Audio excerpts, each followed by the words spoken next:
তো ভাই মানুষ কতটা খারাপ হতে পারে দুনিয়াতে মাছ চলে বোঝা যায় না। এই যে কয়েকদিন আগের ঘটনা, এটা হচ্ছে ঢাকা রাজধানীতে ঘটনা। এটা তো আমার কথা হলো ভাই, ঢাকা যেহেতু রিক্সা চলা বন্ধ, আমরা সবাই কম বেশি জানি ঢাকা শহরে রিক্সা চলা বন্ধ। এখন যেহেতু ঢাকা শহরে পারমিশন আছে, যেরকম সিএনজি অন্য অন্য গাড়ি, এই সমস্ত গাড়িগুলো চলার পারমিশন দিছে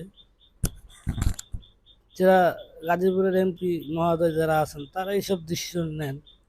তো কেন ঢাকা শহরে রিক্সা চলাচল বন্ধ? সবাই জানেন যে ঢাকা শহরে হচ্ছে যে আপনার গাড়িতে লাগায় বা অন্যান্য যে প্রাইভেট কার সেগুলোতে লাগাই দেয়। তো এগুলো বেশি হয়েছে অলরেডি, এরকম ঘটনা বেশি হয়েছে। দেখছে যে তারা নিজের চোখে যে আর হচ্ছে আপনার রিক্সাগুলো প্রাইভেট কারে লাগাই দেয়। এগুলো ঘটনাগুলো বাড়তেছে, মানে ক্রমশই দিন যার বাড়ছে। এই জন্যই তো ঢাকা শহরে যারা প্রশাসন আছেন, যারা কর্মকর্তা আছেন, তারা চিন্তা ভাবনা করছে না রিক্সা চালাই বন্ধ। এখন যে প্যাডেল রিক্সা সেগুলো বন্ধু মেন রোডে চলতে দেয় না। এখন যাই হোক, সব মিলে আমরা জানি, জানার পরও যেহেতু রিক্সাওয়ালা দিন আনে দিন খায় ভাই, তাদের তার জায়গায় যদি অন্য কেউ হইতো, কোনো বড় বড় স্যার বা বড় বড় প্রভাবশালী লোক হইতো, তাহলে তোমরা গাছ মারতে পারতা বলো? এখন মেইন যে ঘটনা আমি বলি ভাই, এটা ঢাকার রাজধানীতে ঘটনা। ঢাকার রাজধানী তো চেনেন। তো যাই হোক, সেটা হচ্ছে এখন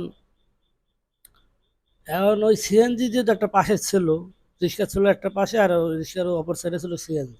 তা আমরা সিএনজি হয়তো বা কোনো, হয়তো রিক্সাতে একটু হালকা হয়তো রাখছে, লাগার ফলে হয়েছে কি যে সে রিক্সাওয়ালা মানে লোক ড্রাইভার, রিক্সার ড্রাইভার, সে উত্তেজিত হয়ে সিএনজি ড্রাইভারকে বকাবাজি করতেছে ওই রাস্তার মধ্যে। এখন যে রাস্তার ভিতরে, যে রাস্তা পেলে যে বকাবকি করতেছে বা ছাড়িয়ে দিচ্ছে রিক্সাওয়ালা সিএনজি ড্রাইভারকে, পাবলিক জনতা ছিল। হ্যাঁ, তো রাস্তাঘাটে পাবলিক জনতা ছিল, বাট তারা এই জিনিসটা চোখে বসে দেখছে, তারা চিন্তা করছে যে শালার রিক্সা চলাই বন্ধ মেইন রোডে, ঢাকার রাজধানীতে রিক্সা চলাই বন্ধ, তাহলে তুই কেন সিএনজি লোকের সাথে বার্গেনিং করিস? বা এই জিনিসটা হয়তো পাবলিক জনতার সহ্য হয় না। আর ভাই সহ্য যদি না হয়, তোমরা কেন ভাই শুধু শুধু এই রিক্সালাকে মারলো? হ্যাঁ, তোমাদের কথাই মানলাম, রিক্সালা ভুল করছে, সে মূর্খ মানে, সে বুঝে নাই। ভাই আজ যদি অন্য কেউ হইতো তোমরা পারতা না। এই সাধারণ রিক্সাওয়ালাকে মারামারি জানো অভিশাপ আনা। যত যাই হোক ভাই, তাদেরকে গায়ে হাত দেওয়াটা উচিত না। হয়তো তুমি মুখে দুই এক কথা বলতে পারতা, বাট গায়ে তুমি কোন হিসেবে হাত দিছা, হাত দিলা, এটা হচ্ছে আমার মেনলি বিষয় কথা।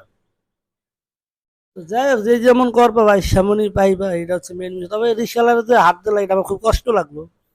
আর আমি ভিডিও ফুটেজটা দেখছি, দেখার পরে তো সিএনজি ওয়ালা যাচ্ছিল, তো ওই সময় হয়তো লাগছে বা যে কোনো কারণে, তো হয়তো রিক্সাওয়ালা ড্রাইভারটা একটু ঝাড়ি মারছে এরকম আর কি। যাই হোক, রিক্সাওয়ালা ড্রাইভার উত্তেজিত হওয়া উচিত না, সে তার একটু জ্ঞানের অভাব ছিল, আক্কেল জ্ঞান।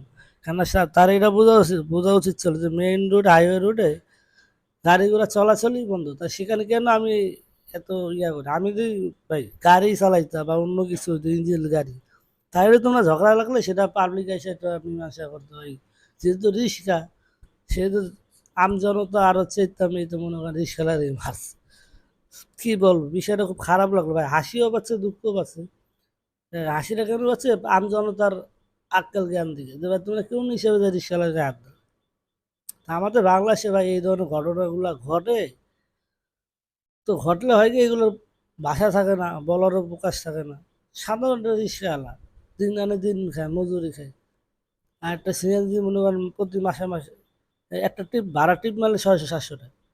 আর সেইবারে 20 টাকার 10 টাকার ভাই টিপ মারে রিক্সাওয়ালা।